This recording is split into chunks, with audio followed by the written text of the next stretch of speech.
Genesis chapter 6, we have the Great Flood all the way through Genesis chapter 9.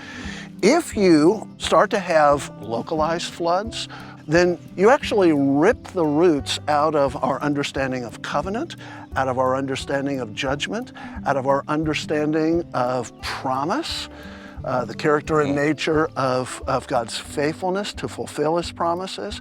You even begin to pull at the roots of ideas like grace, the common grace that is extended to all men, and the peculiar particular grace that is poured out on those who are redeemed.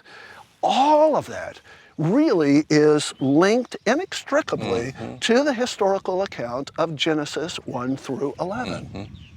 And it seems that even Peter is taking that event of the flood, for example, as a historical event and laying it in the context of what he's pointing to, a judgment that will come. So even judgment is a part of understanding that historical record. And if you take away the metaphor that Jesus and Peter both use of the flood as a way to understand the doctrine of salvation, you start to lose a grip on everything that the Bible is intended to show us, to teach us, and to shape in us.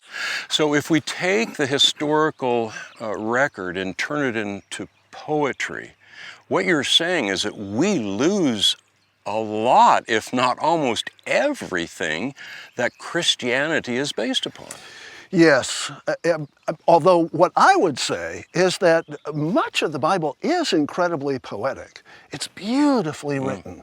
Just because something is beautifully written does not mean that it is not true history. You can have all of these poetic structures in place, and we see it all through the Bible. There are multiple genres that we see evidenced in the Bible. Even when you take the genre of the Psalms, there are multiple genres within the genre. That doesn't negate the truthfulness of it. We all know people who can say things incredibly well and beautifully, and we say, oh, I wish I could have said it like that. That does not mean that because it's said well, that it is somehow mythological.